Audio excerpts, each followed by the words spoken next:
আবারও খুলতে চলেছে ১১৭ বছরের পুরনো স্টক এক্সচেঞ্জ। দীর্ঘদিন বন্ধ থাকা ক্যালকাটা স্টক এক্সচেঞ্জকে পুনরুজ্জীবিত করার উদ্যোগের কথা ঘোষণা করেছে রাজ্যের নতুন সরকার, যেখানে সরকারের দাবি এর ফলে কলকাতা ফের পূর্ব ভারতের আর্থিক কেন্দ্র হিসেবে আত্মপ্রকাশ করতে পারবে এবং নতুন কর্মসংস্থানের সুযোগ তৈরি হবে।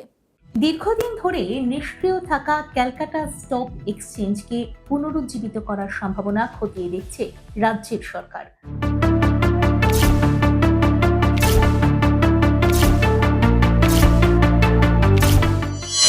সোমবার বিধানসভায় 2026-27 অর্থবর্ষের বাজেট পেশ করতে গিয়ে অর্থমন্ত্রী ডক্টর স্বপন দাশগুপ্ত জানান, পূর্ব ভারতের আর্থিক কেন্দ্র হিসেবে কলকাতার হারানো মর্যাদা ফিরিয়ে আনতে এই উদ্যোগ নেওয়া হচ্ছে। অর্থমন্ত্রীর বক্তব্য, 117 বছরের পুরনো এই প্রতিষ্ঠানকে পুনরুজ্জীবিত করা গেলে পূর্ব ভারতের শিল্প ও ব্যবসায়িক ক্ষেত্রে পুঁজি সংগ্রহ সহজ হবে। একই সঙ্গে তালিকাভুক্তি এবং লেনদেনের খরচ কমবে ও নতুন কর্মসংস্থানের সুযোগ তৈরি হবে। বাজেট বক্তৃতায় অর্থমন্ত্রী বলেন, কলকাতাকে ফের আর্থিক রাজধানী হিসেবে প্রতিষ্ঠা করতে ক্যালকাটা স্টক এক্সচেঞ্জের পুনরুজ্জীবনে সরকার সহায়তা করার প্রস্তাব করছে।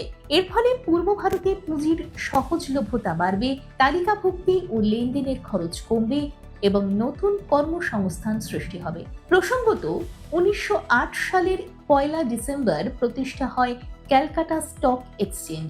একসময় দেশের অন্যতম প্রভাবশালী শেয়ার বাজার ছিল সিএসই। গত 1 দশকেরও বেশি সময় ধরে কার্যত নিষ্ক্রিয় হয়ে থাকা এই প্রতিষ্ঠানকে নতুন সরকার শুধু একটি স্টক এক্সচেঞ্জ হিসেবে নয়, বরং বাংলার অর্থনৈতিক গৌরব ও শিল্পোন্নয়নের প্রতীক হিসেবে দেখছে।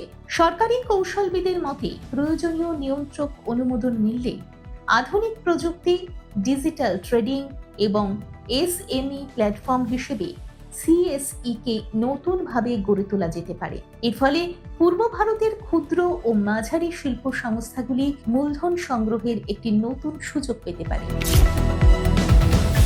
দেখুন এই সময়ের তথ্য ও চিত্র প্রতিদিন রাত 9টায় ও সকাল 8টায় শুধুমাত্র চ্যানেল 1-এ।